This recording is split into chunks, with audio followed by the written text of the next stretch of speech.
அப்போ புதுச்சேரி மாநிலமாகவே கருதப்பட்டது. இதை நன்கு உணர்ந்த ஜவஹர்லால் நேரு அவர்கள், நாங்கள் உங்களுடைய வளர்ச்சியை நாங்கள் எடுத்துக்கிறோம், நீங்கள் எங்கள் கீழே இருங்க. 1963 சட்டம் பிரகாரம் துணைநிலை ஆளுநர் அவர் தான் உண்மையான நிர்வாகி. அந்தமான் அங்கே சட்டமன்றம் கிடையாது, சட்டமன்றமும் கிடையாது. தமிழ் சென்னைக்கு தென் சென்னையில் போய் ஆடிட்டு இருக்கிறாங்க. யூனியன் பிரதேசமாக இருக்கக்கூடிய புதுச்சேரியில் முழு ஜனநாயகம் என்பது ஒரு காணல் நீராக இருக்கிறது.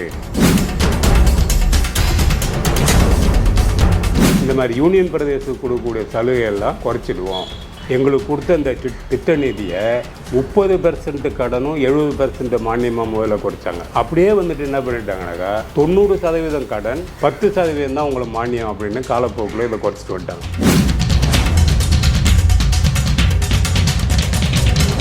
இப்போ அங்கே தமிழ்நாட்டில் இருக்கிறவங்களுக்கெல்லாம் பெரும்பான்மையான, அது சென்னையில் இருக்க ஐடி பசங்களுக்கெல்லாம் இங்கே மது விலை ரொம்ப குறைவாக இருக்குது. தமிழ்நாட்டுக்கும் புதுவையிலையும் டேக்ஸ் ஈக்குவல். ஆனால் மது மட்டும் இங்கே குறைவாக விலையாக இருப்பதற்கு என்ன காரணம்? நாள் ஆவாக இப்போ மத்திய அரசாங்கத்தினுடைய கட்டுப்பாடுகளும் அவர்களுடைய நிதித்தன்மையும் புதுச்சேரியை பெரிதும் பாதிக்கிறது. யானை மாலை போட்டு ஒரு இடத்துல மகாராணியாக அந்த மாதிரி மாலை போட்டு ஒன்றுத்துக்கு லாய்க்கில் ஆள்லாம் இங்கே கொண்டாந்து உட்கார வச்சு தான் கடன் வாங்கும் உரிமையை பறிக்கக்கூடிய மத்திய அரசை எதிர்த்து இதுவரையிலும் இந்தியாவில் எந்த ஒரு முதலமைச்சரும் சுப்ரீம் கோர்ட்டுக்கு போனதில்லை. ரேஷன் ஷாப்பை தொடக்கணும் முதலமைச்சர் ஃபைல்ன்ட்டா முடியாது. நான் பட்ஜெட்டு போடணும் கிடையாது, நான் கடன் வாங்கணும் கிடையாது, எல்லாத்தையுமே கிடையாதுன்னா அப்புறம் இங்கே என்ன ஜனநாயகம் இருக்குது? பிரதமர் சொல்கிறார், நான் பெஸ்ட்டு புதுச்சேரி ஆக்க போகிறேன் அப்படின்றார். சொல்லி 3 வருஷமாச்சு. பெஸ்ட்டு புதுச்சேரி எப்போ வரும் மாநில அந்தஸ்து இல்லாமல்? தமிழிசை சவுந்தரராஜன் புதுச்சேரியிலேயே எம்பியாக நிற்பது மாதிரி ஒரு கேள்விப்பட்டீங்க? முதலமைச்சர் கூட போகல, வேறு எந்த அமைச்சரும் போகல. இவங்க மட்டும் மத்தியிலேருந்து வந்த அதிகாரிகளை வச்சுக்கிட்டு இங்கே ஊராக போனாங்க. போன இடங்கள்லாம் ரேஷன் கடையை மூடிட்டு இங்கே என்ன திட்டத்தை சொல்கிறேன் அப்படின்னு ஒரு கிராமத்தில் ஒரு பெரிய பிரச்சனையாகி அவங்க உடனே வந்துட்டாங்க.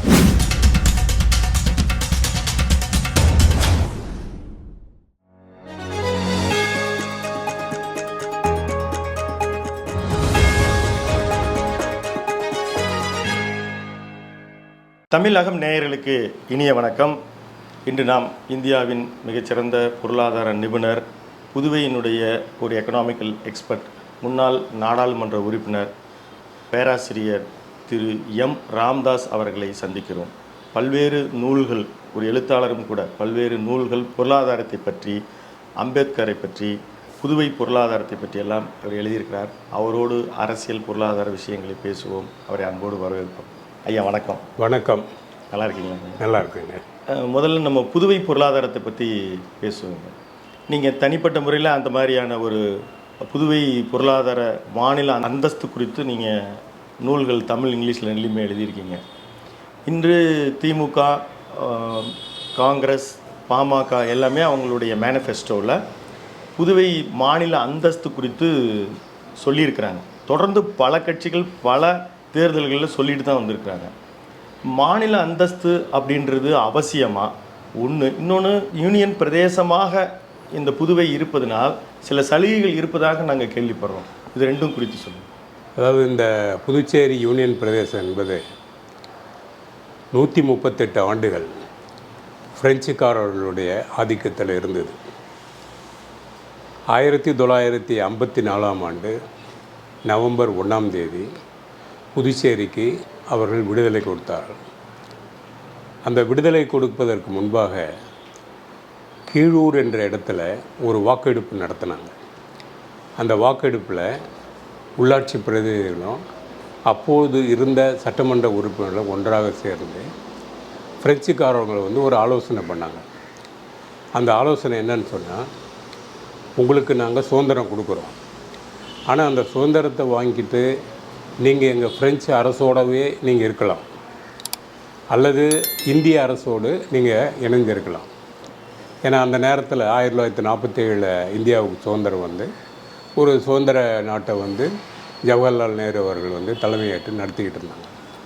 அப்போ நீங்கள் வந்து இந்திய அரசோடு சேர்ந்து இந்திய அரசினுடைய ஒரு பகுதியாக இருக்கிறதுக்கு நாங்கள் உரிமை கொடுக்குறோம், அல்லது எங்ககிட்டேருந்து சலுகை அதிகமாக கிடைக்கும்னு நினச்சிங்கன்னா நீங்கள் ஃப்ரெஞ்சோடவே இருக்கலாம் அப்படின்ற ஒரு ஆப்ஷனை கொடுத்தாங்க.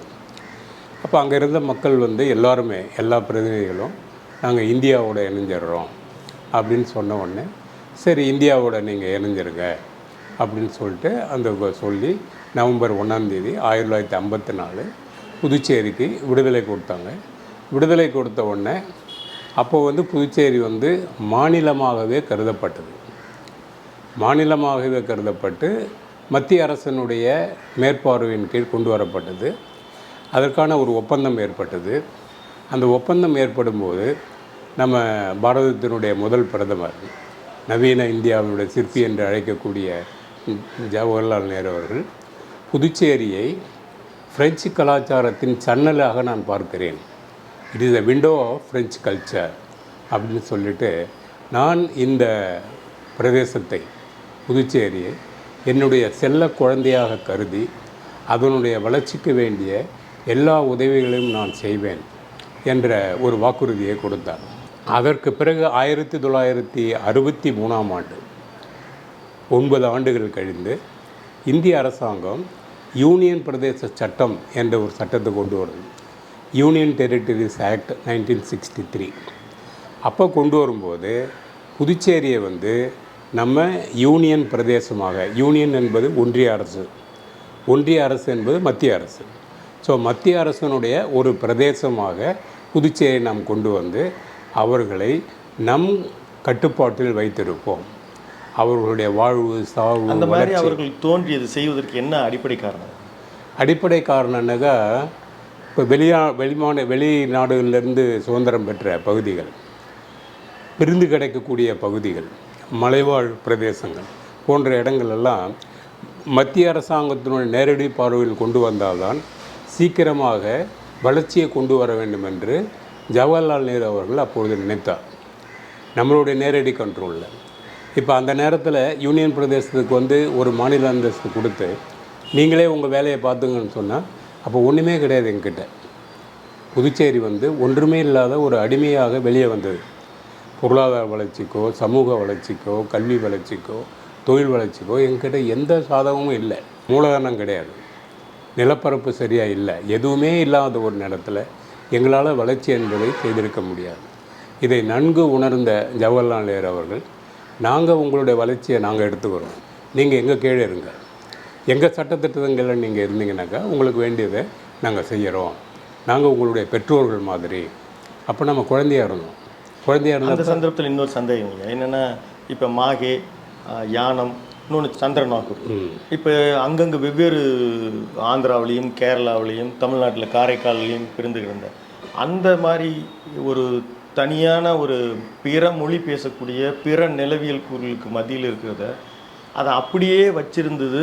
ஒரு வகையில் அங்கே இருக்கிற மக்களுக்கு அது வளர்ச்சி குறைவாக இருந்துச்சு அப்படின்னு நம்ம சொல்ல முடியுமா? அப்படி கிடையாதுங்க. மத்திய அரசு வந்து எல்லா பிராந்தியங்களுக்கும் சமமான வளர்ச்சியை கொண்டு வர வேண்டும் என்ற எண்ணத்தில் தான் அரசாங்க முதலீடை நம்ம எல்லா இடத்துலையும் சரியாக பயன்படுத்துவோன்றதுனால தான் அவங்க அதை வச்சாங்க. இப்போ இதை வந்து எங்களுக்கு அப்பயே வந்து சுதந்திரமாக நீங்கள் மாநிலமாக இருந்துருன்னு சொன்னாக்கா எங்களால் வந்து மாகையை வளர்த்துருக்க முடியாது, ஏனத்தை வளர்த்துருக்க முடியாது, காரைக்காலை வளர்த்துக்க முடியாது. இது இதோடைய எல்லா வளர்ச்சிக்குமே காரணம் அந்த காலத்தில் மத்திய அரசாங்கத்தினுடைய சிறப்பு கொடை, சிறப்பு அந்தஸ்து அந்த நேரத்தில் எங்களுக்கு கொடுத்து எல்லா உதவிகளையும் அவங்க செஞ்சாங்க. அதனால் அவர் சொன்னார், நீங்கள் வந்து எங்களுடைய பிரதேசமாக இருங்கன்ன உடனே 1963 சட்டத்தில் எங்களை வந்து யூனியன் பிரதேசமாக பாவித்தார்கள். அந்த 1963 இன்றைக்கி 2024 வரை நாம் மத்திய அரசினுடைய ஒரு பிரதேசமாக, ஒன்றிய அரசினுடைய ஒரு பிரதேசமாக, யூனியன் பிரதேசமாக நாம் வளர்ந்து வருகிறோம். ஆனால் இந்த நிலை தொடர்வதனால், யூனியன் பிரதேசம் என்ற நிலை தொடர்வதனால் புதுச்சேரிக்கு தற்காலத்தில் நிகழ்காலத்தில் பல்வேறு பிரச்சனைகள் வருகின்றன என்பதனால் புதுச்சேரிக்கு மாநில அந்தஸ்து கொடுக்க வேண்டும். நாங்கள் குழந்தையாக இருந்தோம், வளருவதற்கு வாய்ப்பில்லை, ஆகவே உங்களை நாங்கள் நம்பியிருந்தோம். காலப்போக்கில் உங்களுடைய உதவியால் நாங்கள் வளர்ச்சி பெற்று விட்டோம். பொருளாதார ரீதியாக வளர்ச்சி பெறுகிறோம், சமூக ரீதியாக வளர்ச்சி பெறுகிறோம், ஆனால் அரசியல் ரீதியாக வளர்ச்சி பெறவில்லை. இந்த யூனியன் பிரதேசமாக இருக்கிறதுனால என்ன அரசியல் வளர்ச்சி இல்லைன்னு சொன்னால், இந்த யூனியன் பிரதேசத்துக்கு ஒரு சட்டமன்றம்ன்றதை கொடுத்தாங்க. அந்த சட்டமன்றத்துக்கு 30 பேர் நீங்கள் தேர்ந்தெடுக்கலாம் என்று சொன்னாங்க. ஆனால் இந்த சட்டமன்றம் ஒரு உயிரற்ற சட்டமன்றமாக இருக்கிறது. இந்த 30 தொகுதிகளுக்கும் மக்கள் தங்களுடைய பிரதிநிதிகளை அனுப்புகிறார்கள். இந்த 30 தொகுதியிலும் இருக்கக்கூடிய மக்கள் அனைவரும் ஆட்சி செய்ய முடியாது என்பதனால், மக்களுடைய பிரச்சனைகளை பற்றி தீர்க்கமான முடிவுகள் எடுக்க முடியாது என்பதனால் அவர்களுடைய பிரதிநிதிகளை நாங்கள் சட்டமன்றத்துக்கு அனுப்புகிறோம். ஆனால் இந்த சட்டமன்றத்தில் எடுக்கக்கூடிய எந்த முடிவும் முழுதான முடிவல்ல. இந்த முடிவுகளுக்கு துணைநிலை ஆளுநர் என்பவர், அவர்தான் இந்த யூனியன் பிரதேசத்தினுடைய தலைவர். இந்திய அரசியலமைப்பு சட்டத்தின் பிரகாரம் குடியரசுத் தலைவர் தான் எல்லா யூனியன் பிரதேசத்துக்கும் தலைவராக இருப்பார். ஆனால் அவரால் நேரடியாக நிர்வகிக்க முடியாது என்பதனால் அவர் சார்பாக ஒரு ஆளுநரை இங்கே போடுகிறார். அந்த ஆளுநர் பெயர் துணைநிலை ஆளுநர். இந்த துணைநிலை ஆளுநர் தான் அந்த சட்டத்தின் பிரகாரம் 1963 சட்டம் பிரகாரம் அவர் தான் உண்மையான நிர்வாகி. எல்லாவற்றுக்கும் அவர் தான் முடிவு பண்ணணும். இங்கே 30 பேர் தேர்ந்தெடுத்து போவாங்க. பெரிய கட்சி முதலமைச்சரையும் அமைச்சரவையும் தேர்ந்தெடுக்கும். இந்த அமைச்சரோ முதலமைச்சரோ அமைச்சரவையோ எந்த முடிவும் அவர்கள் தன்னிச்சையாக எடுக்க முடியாது.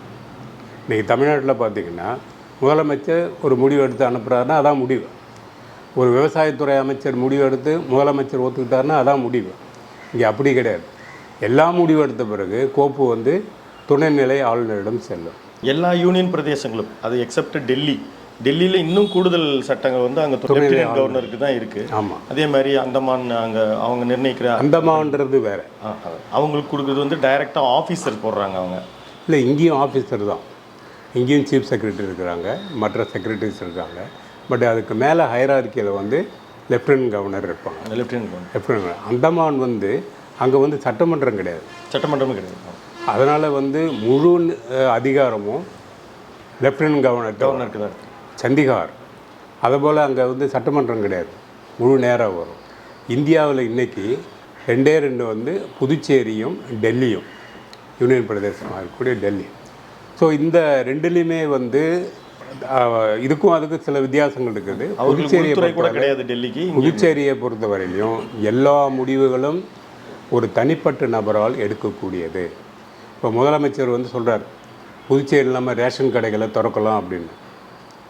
அப்போ இருந்த தமிழிசை சவுந்தரராஜன் லெப்டினன்ட் கவர்னர் சொல்கிறாங்க, இல்லை நம்ம மக்களுக்கு பணத்தை கொடுத்துருவோம், அவங்க அவங்கள வாங்கிக்கிட்டோம் அப்படின்னா.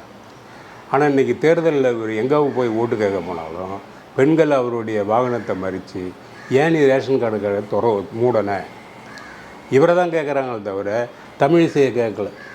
தமிழிசை இன்றைக்கி தென் சென்னையில் போய் ஓடிட்டு ஆடிக்கிட்டு இருக்கிறாங்க. என்ன அங்கே மூடிட்டு போனவங்க அவங்கள போய் கேட்காம முதலமைச்சர் தான் கேட்குறாங்க. அவங்களுடைய ஆர்குமெண்ட் என்ன, நாங்கள் தானே உங்களை தேர்ந்தெடுத்தோம், நாங்கள் தான் உங்களை கேட்போம், இதுக்கு பதில் சொல்லுன்னா தேர்தலில் பிறகு நான் செய்கிறேன்ற இந்த முரண்பாடு ஏன் வருது அப்படின்னா, இதை போல் தமிழ்நாட்டில் போய் கேட்க முடியாது. எல்லாத்துக்கும் பொறுப்பு முதலமைச்சர் தாங்க. இங்கே எல்லாத்துக்கும் பொறுப்பு, எல்லா உரிமையும் அனுபவிக்கக்கூடியவங்க துணைநிலை ஆளுநர். ஸோ அதனால் இங்கே சட்டமன்றம் இருந்தும் அது ஒரு உயிரற்ற சட்டமன்றமாக இருக்கிறது. ஆகவே இங்கே முழு ஜனநாயகம் கிடையாது. யூனியன் பிரதேசமாக இருக்கக்கூடிய புதுச்சேரியில் முழு ஜனநாயகம் என்பது ஒரு காணல் நீராக இருக்கிறது. பற்றாக்குறை, அரைகுறை ஜனநாயகம் தான் இருக்குது. அரைகுறை ஜனநாயகம் என்னன்னாக்கா, மக்களால் தேர்ந்தெடுக்கப்படுகிறார்கள், ஆனால் மக்களால் தேர்ந்தெடுக்கக்கூடிய பிரதிநிதிகளுக்கு அதிகாரம் இல்லை. ஒன்று அது துணைநிலை ஆளுநராக இருக்கிறார், அல்லது மத்தியில் இருக்கக்கூடிய அந்த உள்துறை அமைச்சகம், ஒரு உள்துறை அமைச்சகத்தினுடைய கீழ்நிலை செயலாளர் அண்டர் செக்ரட்டரின்றவர், அவர் அங்கே என்ன முடிவு எடுக்கிறாரோ அதுதான் புதுச்சேரியுடைய தலைவிதி. அப்படி என்ற ஒரு நிலை வந்து விட்டதனால் இங்கே பற்றாக்குறை ஜனநாயகம் தான் இருக்கிறத தவிர முழு ஜனநாயகம் புதுச்சேரியில் இல்லை. 1963க்கு முன்பு நம்ம இருந்த புதுச்சேரியினுடைய பொருளாதாரம், அதற்கு பிறகு அவங்க எப்படியெல்லாம் வளர்ச்சி அடைஞ்சிருக்காங்க. இப்போ எப்படின்னா, நாங்கள் தமிழ்நாட்டில் இருந்த கூட சில வாகனங்கள் வாங்கும்போது வரி குறைவுக்காக இங்கே வந்து வாங்கின வரலாறுகள் உண்டு. சில பொருட்கள் பெரிய அளவில் பொருட்கள் வாங்குறதுக்கும் இங்கே வந்து வாங்கின வரலாறு உண்டு. பெரிய இண்டஸ்ட்ரீஸ் விப்ரோவிலேருந்து ஹெச்பியிலேருந்து அவங்களுடைய எம்என்சி சில ஃப்ரான்ச்சைஸ் எல்லாம் கொண்டு வந்து இங்கே ரிஜிஸ்ட்ரேஷன் ஆஃபீஸஸ் வச்ச வரலாறுகள்லாம் உண்டு.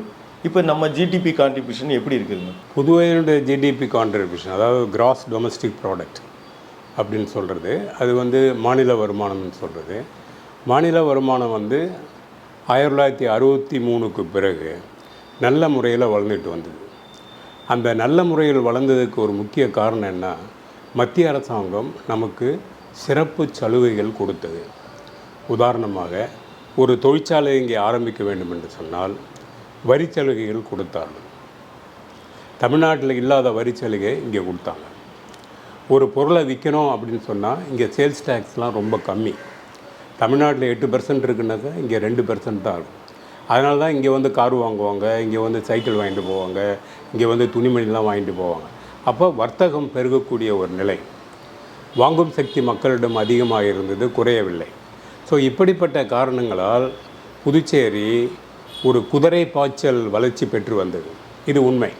குறைந்தபட்சம் 5வது திட்டம் வரையில் மத்திய அரசு எல்லா சலுகைகளும் நமக்கு கொடுத்தது. வரி சலுகை கொடுத்தது. எலக்ட்ரிசிட்டியில் வந்து நம்ம எலக்ட்ரிசிட்டி வந்து புதுச்சேரியில் நாங்கள் உற்பத்தி பண்ணுறது கிடையாது. இந்த எலக்ட்ரிசிட்டி பூரா சென்ட்ரல் எலக்ட்ரிசிட்டி பூல்லேருந்து ஃப்ரீயாக கொடுத்துக்கிட்டு இருந்தாங்க. அப்போ மக்களுக்கு நாம் ஃப்ரீயாக கொடுக்கறதுக்கும், இண்டஸ்ட்ரீஸு வர்றவங்களுக்கு எப்போ அவங்க பர்மிஷன் கேட்குறாங்களோ அப்போ பர்மிஷன் கொடுத்து, எவ்வளோ எலக்ட்ரிசிட்டி கேட்டாங்களோ அவற்றெல்லாம் குறைந்த ரேட்டில் கொடுத்துக்கிட்டு இருந்தோம். அதுபோல் அவங்க இங்கே வந்து தொழிற்சாலை ஆரம்பிக்கணுன்னாக்கா 1 ஏக்கர் நிலம் கேட்டாங்கனாக்கா நாங்கள் 5 ஏக்கர் நிலம் கொடுத்தோம். ஏன்னா எங்கிட்ட நிலம் இருந்தது, தொழிற்சாலை வரணும்னு. இப்படிப்பட்ட சலுகைகள்லாம் கொடுத்ததுனால அது வந்துக்கிட்டு இருந்தது.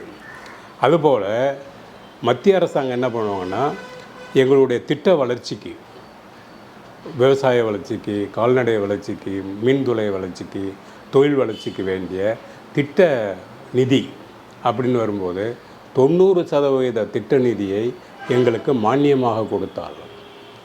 10% தான் கடனாக கொடுத்தார்கள். 90%, 1000 கோடி கொடுக்குறாங்கன்னா 900 கோடி எங்களுக்கு இலவசமாக கொடுத்தாங்க. 100 கோடி தான் வந்து கடனாக கொடுத்து, அதுவும் வட்டியில்லா கடனாக கொடுத்தாங்க. ஸோ இதெல்லாம் எங்களுடைய வளர்ச்சிக்கு வந்து ரொம்ப அபரிதமான ஒரு இது இருந்தது. அப்போலாம் நாங்கள் போய் எங்கள் வெளியிலேருந்து கவர்மெண்ட்டு வெளியில் கடன் வாங்குகிற நிறைய கிடையாது. ஸோ இதெல்லாம் வந்து எப்போ வந்துச்சுனாக்கா, இந்த புதிய பொருளாதார கொள்கை 1991 நம்ம நரசிம்மராவ் அவர்களும் மன்மோகன் சிங் அவர்களும் இந்த நாட்டை காப்பாற்ற வேண்டும் என்பதற்காக மூழ்கி கொண்டிருக்கக்கூடிய இந்திய நாட்டை கடன் தொல்லையிலிருந்தும் அதனுடைய பிரச்சனைகளிலும் காப்பாற்றுவதற்காக புதிய பொருளாதார கொள்கை வேண்டும் என்ற அந்த தாரக மந்திரத்தை கொண்டு வந்த பிறகு செலவுகளை நாம் குறைக்க வேண்டும், வருவாயை பெருக்க வேண்டும் என்ற ஒரு தத்துவத்தில் அவங்க அரசாங்கத்தை கொண்டு போனாங்க. அப்போ அந்த செலவுகளை குறைக்கணும்னு வரும்போது முதல்ல என்ன பண்ணாங்கனாக்கா, இந்த மாதிரி யூனியன் பிரதேசத்துக்கு கொடுக்கக்கூடிய சலுகையெல்லாம் குறைச்சிடுவோம். ஏன்னா நாம் ஏறக்குறைய 25 வருஷத்துக்கு மேலே அவங்களெல்லாம் கொடுத்துட்டோம். அவங்க கீழ்நிலையிலேருந்து மேலே வந்துட்டாங்க, வளர்ந்து வந்துட்டாங்க. இனியும் நாம் அவங்களுக்கு இதை கொடுக்க வேணாம் அப்படின்னு சொல்லிட்டு என்ன பண்ணிட்டாங்கனாக்கா, எங்களுக்கு கொடுத்த இந்த திட்ட நிதியை 30% கடனும் 70% மானியமாக முதல்ல குறைச்சாங்க. அப்படியே வந்துட்டு என்ன பண்ணிட்டாங்கனாக்கா, 90% கடன், 10% தான் உங்களுக்கு மானியம் அப்படின்னு காலப்போக்கில் இதை குறைச்சிட்டு வந்துட்டாங்க. இது அவங்களுடைய எக்ஸ்பெண்டிச்சரை குறைக்கும் அப்படின்ற நோக்கத்தில் அவங்க பண்ணாங்க. அதுபோல் சலுகைகள்லாம் உங்களுக்கு ஒரு காலகட்டம் மட்டும்தான் கொடுப்போம், அதுவும் முடியாதுன்னு சொல்லிட்டு இந்த தொழிற்சாலைகள் கொடுத்தது, மற்றது கொடுத்தது, வியாபாரத்துக்கு கொடுத்தது, எல்லா சலுகைகளையும் நீக்கிக்கிட்டாங்க. தமிழ்நாட்டில் வாங்கக்கூடிய ஒரு பொருட்களினுடைய வரியும் இன்றைக்கு புதுவையில் வாங்கக்கூடிய ஒரு பொருளினுடைய வண்டி வாகனம் ஆகட்டும், அந்த எல்லாம் இன்றைக்கி ஈக்குவல் ஆகிடுச்சிங்களா? ஏறக்குறைய ஈக்குவல் ஆகிடுச்சு. இந்த டிரான்ஸ்போர்ட் காஸ்ட் டிஃப்ரென்ஸ் இருக்குல்ல, இப்போ இங்கேருந்து ஒரு பொருளை நீங்கள் அங்கே அனுப்பணுன்னா 10 ரூபா உங்களுக்கு ஒரு லாபம் கிடைக்குன்னா, அந்த 10 ரூபாயை வந்து GST, uniformity of GST tax, பாண்டிச்சேரியாக இருந்தாலும் தமிழ்நாடாக இருந்தாலும் ஒரே ஜிஎஸ்டின்னு போட்டான். உங்களுக்கு விலையில் வேணால் கொஞ்சம் குறவு இருக்கலாம். விலையில் இப்போ இங்கே வந்து ஒரு ஒரு மது பாட்டில் வாங்குறீங்க, நான் அடுத்த தனியாகவே கேட்கணும். அதான் ஒரு பொருளை வாங்கணுன்னாக்கா எக்ஸ்ன்ற பொருளுக்கும் ஒய்ன்ற பொருளுக்கும், ஒய்ன்ற பொருள் தமிழ்நாட்டில், எக்ஸ்ன்ற பொருள் தமிழ்நாட்டில், ரெண்டும் ஒரே பொருள். இங்கே அந்த எக்ஸ்ன்ற பொருள் வந்து 15 ரூபா விலை விற்கிறான், அங்கே வந்து 17 ரூபா விலை விற்கிறான். இப்போ அங்கே இருக்கவங்க என்ன நினைப்பாங்க, நம்ம இங்கே வந்து ஒரு 10 பொருளை வாங்கிட்டு போனால் நம்ம லாபமாக இருக்குன்னு இங்கே வருவாங்க. ஆனால் அவனுக்கு கிடைக்கிறதுக்கு 2 ரூபா தான் அந்த ப்ரைஸ் டிஃபரன்ஸ். வரி வந்து சேமாக போயிடுது. அதனால் இங்கேருந்து அங்கே கொண்டு போகிறதுக்கு வந்துக்கிட்டு போயிட்டு தங்கிக்கிட்டு லாட்ஜில் தங்கிட்டு செலவு பண்ணிவிட்டு இந்த செலவுலாம் பார்த்திங்கன்னா 2 ஒன்றா ஆகிடுது. இப்போ அங்கே தமிழ்நாட்டில் இருக்கிறவங்களுக்கெல்லாம் பெரும்பான்மையான, அது சென்னையில் இருக்க ஐடி பசங்களுக்கெல்லாம் இங்கே வந்து மது விலை ரொம்ப குறைவாக இருக்குது, ஆனால் டேக்ஸை நீங்கள் ஈக்குவல் தான் சொல்கிறீங்க. தமிழ்நாட்டுக்கும் இங்கே புதுவையிலையும் டேக்ஸ் ஈக்குவல், ஆனால் மது மட்டும் இங்கே குறைவாக விலையாக இருப்பதற்கு என்ன காரணம்? இங்கே வந்து இங்கே இருக்கக்கூடிய மதுபான தொழிற்சாலைகள் வந்து அவங்க வந்து நேச்சுரல் ப்ரைஸை வந்து காஸ்ட்டுக்கு காஸ்ட்டு ப்ளஸ் மார்ஜின்னு சொல்லுவாங்க. அதாவது price is equal to cost அப்படின்னு சொல்கிறது ஒன்று, காஸ்ட் ப்ளஸ் மார்ஜின்னு சொல்கிறது ஒன்று. 50 ரூபா ஒரு பொருளை தயாரிக்கிறதுக்கு இருக்குதுனாக்கா 55 ரூபா, 5 ரூபா லாபம்னு வச்சு விற்பாங்க. தமிழ்நாட்டில் வந்து 50 ரூபான்றதை வச்சு 10% மார்ஜின் வச்சு 60 ரூபாயை வைப்பாங்க. ஸோ ரெண்டுக்கும் விலை வித்தியாசம் வந்து 5 ரூபா. ஆனால் ஜிஎஸ்டி வரி ரெண்டுக்கும் ஒன்று. அவங்க என்ன நினச்சிக்கிறாங்கனாக்கா எல்லாம் இங்கே கம்மியாக இருக்கும். இப்போ இங்கே எக்ஸைஸ் அந்த டியூட்டிக்குன்னு புதுவைக்குன்னு எந்த ஒரு ஸ்பெஷல் பாலிசி எல்லாம் கிடையாது? ஒன்றும் கிடையாது. கவர்மெண்ட் ஆஃப் பாண்டிச்சேரி டிசைட் பண்ணுறது தான், என்னென்ன ரேட்டுன்னு அவங்க டிசைட் பண்ணுறது தான். அவங்க மற்ற மாநிலங்களில் எப்படி ரேட்ஸ்லாம் இருக்குதுன்னு பார்த்துக்கிட்டு அதுக்கு தகுந்த மாதிரி ஒரு ஸ்பெஷல் ப்ரிஃபரன்ஸ் கொடுக்குற மாதிரி செய்வாங்க. ஸோ இந்த ஐடி பிள்ளைங்கள்லாம் நம்ம போனோம்னா ஜாலியாக அப்படியே ஊரை சுற்றிட்டு கடற்கரையை பார்த்துக்கிட்டு ஒரு 2 நாள் தங்கிட்டு தண்ணி சாப்பிட்டு போகலாம் அப்படின்னு வர்ற அந்த எண்ணம் இன்னும் மறையலை. அதனால தான் இன்றைக்கி சனி ஞாயிறில் வந்து பாண்டிச்சேரியில் பார்த்திங்கனாக்கா டிராஃபிக், பாண்டிச்சேரிக்காரங்களே இருக்க மாட்டாங்க. இங்கே எல்லாம் வர்றவங்க பூரா வெளிமாநிலம் தான், பெங்களூரு, ஹைதராபாத்து, சென்னை, இங்கேருந்து வர்ற மக்கள் தான் இங்கே இருப்பாங்க. இப்போ அடிப்படை இதில் ஒரு கொஷின், இப்போ புதுவையினுடைய எக்கனாமிஸ்ட் நீங்கள், இந்த புதுவை வந்து பெரும்பாலான வருவாய் இனத்தை எதை சார்ந்து இருக்குது?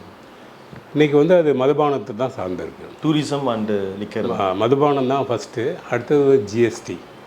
நமக்கு ரிட்டர்ன் ஆஃப் மணி வருதில்ல, ஜிஎஸ்டி வந்து அடுத்த மிக முக்கியமான இது. அதை ரெண்டையும் கம்பேர் பண்ணும்போது ஜிஎஸ்டி தான் நம்பர் 1 ரெவென்யூ ஃபார் பாண்டிச்சேரி. அடுத்தது அது டூரிசம் வந்து இப்போ வந்துக்கிட்டு இருக்குது. இதை விட வந்து fisheries is giving more income than other agriculture. விவசாயத்திலேருந்து வர்ற வருமானத்தை விட நமக்கு இன்றைக்கி வந்து மீன்பிடி தொழிலில் வரக்கூடிய ஏறக்குறைய அவங்க வந்து 300-350 கோடி ஒரு வருஷத்துக்கு அவங்க உற்பத்தி பண்ணி தராங்க. ஸோ இதெல்லாம் வளர்ந்து வரக்கூடிய துறைகள். இப்போ ரொம்ப வளர்ந்து வர்றது வந்து டூரிசம் தான். கணக்கில் அடங்காத வளர்ச்சி வந்துட்டுருக்கு. ஸோ அதன் மூலமாக வரக்கூடிய இந்த ஜிஎஸ்டி வருவாய், எக்ஸைஸ் ரெவென்யூ இதெல்லாம் அதிகம் வர்றதுனால அது அரசாங்கம் வந்து அதை ப்ரொமோட் பண்ணணுன்ட்டு மத்திய அரசாங்கத்தின் பல திட்டங்களை வாங்கி அதை செஞ்சுக்கிட்டு இருக்கிறாங்க. யூனியன் பிரதேசமாக இருப்பதனால் ஏதாவது ஒரு நன்மை இருக்குங்களா? யூனியன் பிரதேசமாக இன்று இருக்கக்கூடிய நிலையில் எந்த நன்மையும் கிடையாது. ஒரு எப்படி நன்மை வரும்னாக்கா, அரசியல் ரீதியாக நன்மை வரணும், பொருளாதார ரீதியாக நமக்கு நன்மை வரணும், சமூக ரீதியாக நமக்கு வரணும், நிர்வாக ரீதியாக நமக்கு நிர்வாகம் இது வரணும்.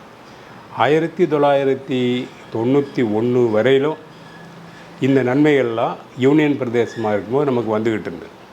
பொருளாதார ரீதியாக நமக்கு நிதி கொடுத்துக்கிட்டு இருந்தாங்க. நிர்வாக ரீதியாக வந்து இப்போ மாநில முதலமைச்சருக்கு சில உரிமைகள்லாம் கொடுத்து அப்படி எவ்வளோ ரூபாய் செலவு பண்ணும் போகன்றதுல இந்த ரெஸ்ட்ரிக்ஷன்லாம் எடுத்துக்கிட்டு இருந்தாங்க. சமூக ரீதியாகவும் கல்வி வளர்ச்சிக்கு, சுகாதாரத்துறை வளர்ச்சிக்கு இதுக்கெல்லாம் நம்ம செஞ்சுக்கிட்டு இருந்தோம். ஆனால் நாள் ஆவாக இப்போ மத்திய அரசாங்கத்தினுடைய கட்டுப்பாடுகளும் அவர்களுடைய நிதித்தன்மையும் புதுச்சேரியை பெரிதும் பாதிக்கிறது. அதாவது வந்து மனிதன் வந்து சாப்பிட்றதுக்காக மட்டும்தான் வாழறான்றது கிடையாது, மனிதனுக்கு உரிமை வேண்டும் இல்லையா? அவருடைய பண்பாடு கலாச்சாரம் காக்கப்படும். நான் வந்து என்னுடைய பிரதிநிதியை தேர்ந்தெடுக்கிறேன், அவனுக்கு இந்த மாநிலத்தை ஆளுவதற்கான முழு உரிமையும் இருக்க வேண்டும். அந்த உரிமை அரசியல் ரீதியாக டெல்லியிடம் அடமானம் வைக்கக்கூடாது. இங்கு ஒரு மந்திரி சபை இருக்குதுன்னு சொன்னால் மந்திரி சபை நல்ல சபையோ அது கெட்ட சபையோ அது வேறு, முதலமைச்சர் நல்லவரோ கெட்டவரோன்றது வேறு. ஆனால் அவர் மக்களுடைய பிரதிநிதி, அவருக்கு தான் தெரியும் மக்களுடைய பிரச்சனைகள் என்ன. இவங்க தான் ஒரு வாக்குறுதியை கொடுத்து, தேர்தல் வாக்குறுதியை கொடுத்து மக்களிடம் வாக்குகள் வாங்கி இங்கே வராங்க. அப்போ அவர்களுக்கு தெரியும் மக்களுக்கு ரேஷன் கடை கொடுக்கணுமா, மக்களுக்கு வந்து பென்ஷன் கொடுக்கணுமா, மக்களுக்கு நிவாரணம் கொடுக்கணுமா, பிறந்த குழந்தைகளுக்கு வந்து நிவாரணம் கொடுக்கணுமா, கல்வி இலவசமாக கொடுக்கணுமா, மருத்துவ வசதி இலவசமாக கொடுக்கணுன்றது முடிவு பண்ணுறது யாருன்னா டெல்லியில் இருக்கக்கூடிய அண்டர் செக்ரட்டரியோ எங்கேருந்தோ வரக்கூடிய துணைநிலை ஆளுநர் கிடையாது. என்ன மாலை போட்டு எங்கேயாச்சும் யானை மாலை போட்டு ஒரு இடத்துல மகாராணியாக வரல, அந்த மாதிரி மாலை போட்டு ஒன்றுத்துக்கு லாய்க்கில் ஆள்லாம் இங்கே கொண்டாந்து உட்கார வச்சு நீங்கள் துணைநிலை ஆளுநரை வச்சு எல்லாம் கோல் வச்சுக்கிட்டு இருக்கீங்க. இன்றைக்கி அது தென் சென்னையில் போய் சொல்லுது, நான் ராஜபோக வாழ்க்கையை விட்டுட்டு நான் இங்கே வந்து உங்ககிட்ட இது லங்கு அடிக்கிறேன்ட்டு. இப்படிப்பட்ட ஜனநாயக முரண்பாடுகள்லாம் இந்த ஊரில் இருக்கக்கூடாது. இன்றைக்கி முழு மாநிலமாக இருக்க இடத்துலையே இன்றைக்கி கவர்னரை வச்சு எல்லாம் பண்ணுறாங்க. அவங்க ஒவ்வொரு முதல்வர்களும் தனித்தனியாக அறிக்கை விடுறாங்க, பண்ணுறாங்க. இங்கே வந்து பினராயி விஜயன் அதாவது எந்த காலத்துலையுமேங்க ஒரு மாநில அரசு தான் கடன் வாங்கும் உரிமையை பறிக்கக்கூடிய மத்திய அரசை எதிர்த்து இதுவரையிலையும் இந்தியாவில் எந்த ஒரு முதலமைச்சரும் சுப்ரீம் கோர்ட்டுக்கு போனதில்லை. அப்போ கடன் வாங்க கூட உரிமையை கூட ஒரு முழு மாநில அந்தஸ்துக்கு கொடுக்காத ஒரு மத்திய அரசு, ஒரு மாநிலத்துக்கே இவ்வளோ நிலைமை இருக்கும்போது இங்கே இருக்கக்கூடிய யூனியன் பிரதேசத்தை நீங்கள் வாட்டி வதக்குறீங்க. இப்போ நாங்கள் வந்து அசம்பிளியில் கூடி இவ்வளோ பட்ஜெட் போட போகிறோம் அப்படின்னு சொன்னால் நீங்கள் பாஸ் பண்ணிட்டு போகணும்னு சொல்ல வேண்டியது தானே. அதை இங்கே பாஸ் பண்ண பிறகு இது வந்து மத்திய அரசாவுக்கு போகும். கவர்னர் பார்த்து, சீஃப் செக்ரட்டரி பார்த்து, அவங்க பார்த்து மத்திய அரசுக்கு போன உடனே அது உள்துறை அமைச்சர்கள் இருக்கக்கூடிய ஜாயின்ட் செக்ரட்டரி இவங்கெல்லாம் பார்த்து இதெல்லாம் சரியாக இருக்கான்னு பார்ப்பாங்க. அதுக்கப்புறம் மினிஸ்ட்ரி ஆஃப் ஃபைனான்ஸுக்கு போகும். அங்கே போய் இதெல்லாம் சரியாக இருக்குதா, கமா இருக்குதா, ஃபுல் ஸ்டாப் இருக்கான்னு பார்த்து அதுக்கப்புறம் இவன் 100 கோடி வேணும்னு சொன்னால் அவன் 50 கோடின்னு குறைச்சி இங்கே அனுப்புவான். இது என்ன ஜனநாயகம்? தேர்ந்தெடுக்கப்பட்ட ஒரு முழு அந்தஸ்து பெற்றிருக்கிற மாநிலத்தில் நியமிக்கப்படுகிற ஆளுநர்களே பல நேரங்களில் கோப்புகளை தங்கள் மேஜைகளை தேக்கி வச்சிருக்கிறாங்க. இது எப்படி பார்க்குறீங்க? இது எப்படி ஜனநாயகமாக எப்படி இருக்குன்னு? அது ஜனநாயகமே அல்ல. கவர்னருக்கென்று இந்திய அரசியலமைப்பு சட்டம் சில வரையறைகளை கொடுக்கிறது. அந்த வரையறைகளுக்கு உட்பட்டு அவர் நடக்க வேண்டும். தமிழகத்தில் இருப்பவரோ கேரளாவில் இருப்பவரோ அந்த வரைமுறைகளை பின்பற்றுவதில்லை. அவர்கள் உள்நோக்கத்தோடு அந்த அரசுக்கு தொல்லை கொடுக்க வேண்டும் என்ற எண்ணத்திலும், முதலமைச்சரை மக்கள் மத்தியில் தவறான பார்வையில் காட்ட வேண்டும் என்ற எண்ணத்திலே அவர்கள் செயல்படுகிறார்கள். ஆனால் இங்கே எந்த அதிகாரமும் கிடையாது. ரேஷன் ஷாப்பை தொடக்கணும் முதலமைச்சர் ஃபைல் அனுப்பிட்டால் முடியாது. இந்த டிபார்ட்மெண்ட்டில் எனக்கு 100 பேர் நான் வேலை வைக்கணும், எனக்கு ஜஸ்டிஃபிகேஷன் இருக்குது அப்படின்னு ஃபைல் அனுப்பிட்டால் அது கிடையாது. நான் பட்ஜெட்டு போடணும் கிடையாது, நான் கடன் வாங்கணும் கிடையாது, எல்லாத்தையுமே கிடையாதுன்னா அப்புறம் இங்கே என்ன ஜனநாயகம் இருக்குது? உடனடியாக புதுவைக்கு மாநில அந்தஸ்து நாம் தரவில்லை எனில் ஏற்படக்கூடிய பெரும் பாதிப்புகளை நீங்கள் சுட்டி காட்டுறீங்க. அதாங்க இந்த ஜனநாயகமே இல்லையே இன்றைக்கி. அது ஒரு பெரிய பாதிப்பு இல்லையா? இந்தியா என்ன நாடு? இந்தியா தேசியக்கார நாடா? சொல்லுங்க. குடியரசு, ஜனநாயக நாடு. ஜனநாயக நாட்டில் மக்கள் தான் நாயகர்கள், அவர்களுடைய பிரதிநிதிகள் நாயகர்கள். அவர்களுக்கு முழு உரிமை இல்லை. அவர்கள் தப்பு செய்கிறாங்க வேறு வகையில், அது வேறு விஷயம். பட் நான் பியூர்லி தியரட்டிக்கலாக நான் பார்க்குறேன். ஒரு ஜனநாயக கட்சி மாற்று சிந்தனை அதெல்லாம் விட்டுருவோம் நம்ம வந்து. ஆமாம், ஜனநாயகத்துக்கு எந்த கட்சி வந்தாலும் சரி அங்கே இருக்கக்கூடிய முதலமைச்சருக்கு தான் எல்லா உரிமையும். அது வந்து இன்றைக்கி நீங்கள் வந்து அதை கம்ப்ளீட்டாக வந்து அழிச்சிட்டீங்க. பிரதமர் சொல்கிறார் நான் பெஸ்ட்டு புதுச்சேரி ஆக்க போகிறேன் அப்படின்றார். சொல்லி 3 வருஷமாக ஆச்சு. பெஸ்ட்டு புதுச்சேரி எப்போ வரும்? மாநில அந்தஸ்து இல்லாமல் கேள்வி கேட்பாங்கள்ல மக்கள். பெஸ்ட்டு புதுச்சேரின்னா என்றைக்கு வர்றது? அது எப்படி வரும்? அந்த மாநிலத்துக்கு உரிமை இல்லாத ஒரு சூழ்நிலை எப்படி வரும்? ஸோ இப்படி அரசியல் ரீதியாக பல்வேறு விதமான தொல்லைகள் இந்த அரசாங்கத்துக்கு வருகிறது. இன்றைக்கு பொருளாதார ரீதியாக இந்த அரசாங்கம் எங்கேயும் சுதந்திரமாக போய் கடன் வாங்க முடியாது, ஒரு திட்டங்களை கொண்டு வர முடியாது. எல்லாத்துக்கும் ஹோம் மினிஸ்ட்ரியோட பர்மிஷன். வேர்ல்டு பேங்க்கில் இன்றைக்கி உங்களோட நீர்ப்பாசனத்தை பெருக்குவதற்கு திட்டங்கள் தயாரித்து அனுப்புங்கள், நாங்கள் பணம் தரோன்னு சொல்கிறோம். ஆனால் புதுச்சேரி அரசாங்கம் நேராக அவங்ககிட்ட போய் கேட்க முடியாது. It has to go through the home ministry. இப்போ இப்படி ஒரு தீரி இருந்துச்சு கொஞ்ச நாளைக்கு மேலே. எப்படின்னா இப்போ தமிழ்நாட்டில் தேர்ந்தெடுக்கப்படுகிற ஒரு அரசாங்கமோ கேரளாவோ ஆந்திராவோ அவர்கள் கடன் வரையறை கூட இப்போ வந்து தடுத்து இது மாதிரி சொல்லியிருக்கும் பொழுது நேரடி கட்டுப்பாட்டில் இருப்பதனால் இன்னும் ஒரு குதிரை வேகம் ஒரு புலிப்பாய்ச்சல் ஒரு மாநிலத்திற்கு தந்துவிட முடியும் அப்படின்னு கொஞ்ச நாளைக்கு முன்னால் வரைக்கும் சொல்லிட்டு இருந்தாங்க. அந்த தீரி நிறுவனமாச்சிங்களா? இல்லை, அந்த மாதிரி வளர்ச்சிக்கு வந்து பல தடைகள் வருது. ஏன் வருதுன்னு சொன்னால், நாம் போடக்கூடிய திட்டங்களை வந்து மத்திய அரசு ஏற்றுக்கொண்டு அதற்கான நிதி உதவியை கொடுப்பதில்லை. அவர்கள் மத்திய அரசினுடைய ஊக்குவிப்பு திட்டங்கள் என்று இந்தியா பூரா கொடுக்கக்கூடிய திட்டங்களை புதுச்சேரிக்கும் கொடுக்குறார்கள். ஆனால் புதுச்சேரி கொடுக்கும்போது அதனுடைய செலவில் 40% புதுச்சேரி கொடுக்கணும், 60% தான் அவன் கொடுப்பான். ஆனால் அவன் சொல்லக்கூடிய திட்டங்கள் புதுச்சேரிக்கு பொருந்துமா பொருந்தாதான்னு தெரியாது. அஸ்ஸாமுக்கு என்ன பொருந்துதோ, மேகாலயாவுக்கு பொருந்துதோ, மணிப்பூருக்கு தான் பொருந்தோ அதே புதுச்சேரிக்கும் பொருந்துன்னு சொல்லுவான். இப்போ மேகாலயாங்கெல்லாம் வந்து ஷிஃப்டிங் கல்டிவேஷன் சொல்லுவான். அந்த மாதிரி ஷிஃப்டிங் கல்டிவேஷன் இங்கே இல்லை. ஷிஃப்டிங் கல்டிவேஷனுடைய சென்ட்ரலி ஸ்பான்சர்ட் ஸ்கீம் புதுச்சேரியில் எப்படி வரும்? இதை வேணான்னு சொன்னால் இல்லை நீ செயல்படுத்து அப்படின்வான். ஸோ இப்படிப்பட்ட சிக்கல்கள்லாம் வருது. ஃபைல் எல்லாத்துக்கும் நம்ம டெல்லிக்கு அனுப்ப விடாது. டெல்லிக்கு அனுப்பி இங்கே எப்போ வரும் அப்படின்ற மாதிரி தெரியும். இப்போ சிஎம் சொல்கிற ஒரு இது, சிஎம் அண்டு கேபினெட் வந்து R only to aid and advise the lieutenant governor. எங்கேயாவது கேள்விப்பட்டிருப்பீங்களா? மக்களால் தேர்ந்தெடுக்கப்பட்ட முதல்வரும் மற்ற அமைச்சர்களும் துணைநிலை ஆளுநருக்கு உதவி செய்வதற்கும் ஆலோசனை கூறுவதற்கும் தான் இருக்கிறார்கள். அமைச்சரவை கவுன்சிலே வந்து ஆமாம், to aid and advise the lieutenant governor நியமிக்கப்படுபவர்களுக்கு கூறுவாங்க. அவங்கள யார் தேர்ந்தெடுத்தது? ஹோம் செக்ரட்டரி யார் தேர்ந்தெடுத்தது? புதுச்சேரி மக்கள் தேர்ந்தெடுக்கலையே. இவங்க ஏன் அவங்களுடைய உத்தரவுக்காக காத்திருக்கணும்? புரியுதுங்களா அந்த முரண்பாடு? தமிழிசை சவுந்தரராஜன் புதுச்சேரியிலேயே எம்பியாக நிற்பது மாதிரி ஒரு கேள்வி இருந்தது, கேள்விப்பட்டீங்களா? வந்தது. அப்படி அவங்க வந்து ஏன் நிற்காமல் போனாங்க? ஒருவேளை இங்கே மக்கள் அவர்கள் நிறைய செஞ்சுருக்காங்க அப்படின்னா இங்கே கூட கண்டெஸ்ட் பண்ணியிருக்கலாம்ல? ஆமாம், அது அவங்க கட்சியினுடைய முடிவு என்ன செய்யணும். அவங்களுக்கு வந்து ரொம்ப விருப்பமாக இங்கே இருந்ததா, அவங்களே முதலமைச்சர்னு நினச்சிக்கிட்டு நிறைய திட்டங்களை செயல்படுத்தி மக்கள்கிட்ட போகணுன்னு சொல்லிட்டு ஊராக அவங்க போனாங்க. எந்த துணைநிலை ஆளுநரும் போயிட்டு பிரதமர் செய்திருக்கக்கூடிய திட்டங்கள் இவை அப்படின்ட்டு ஒவ்வொரு கிராமமாக போனாங்க. முதலமைச்சர் கூட போகல, வேறு எந்த அமைச்சரும் போகல. இவங்க மட்டும் மத்தியிலேருந்து வந்த அதிகாரிகளை வச்சுக்கிட்டு இங்கே ஊராக போனாங்க. போன இடங்கள்லாம் அந்த அம்மாவை நிறுத்தி வச்சுக்கிட்டு ரேஷன் கடையை மூடிட்டு இங்கே என்ன திட்டத்தை வந்து சொல்கிற அப்படின்னு சண்டை போட ஆரம்பித்தோடனே ஒரு கிராமத்தில் ஒரு பெரிய பிரச்சனையாகி அவங்க உடனே வந்துட்டாங்க. அது மாதிரி அவங்க வந்து தன்னை முன்னிலைப்படுத்தி தான் எம்பியாக நிற்க போகிறோம் அப்படின்ற எண்ணத்துலேயும் உள்ளூர் அந்த எண்ணம் பாஞ்சிக்கிட்டு இருந்தது. ஆனால் அங்கே வந்து அதை வந்து அவங்க விரும்பாமல் தமிழ்நாட்டில் நின்றுங்க அப்படின்ற மாதிரி அவங்களுக்கு தெரிஞ்சிருக்கும். புதுச்சேரியன் வெர்சஸ் தமிழியன் அப்படின்ற இங்கே ஒரு போர் வந்திருக்கும். அவங்க நின்று இருந்தாங்கனாக்கா அவங்க டெபாசிட் கூட வாங்கியிருக்க முடியாது.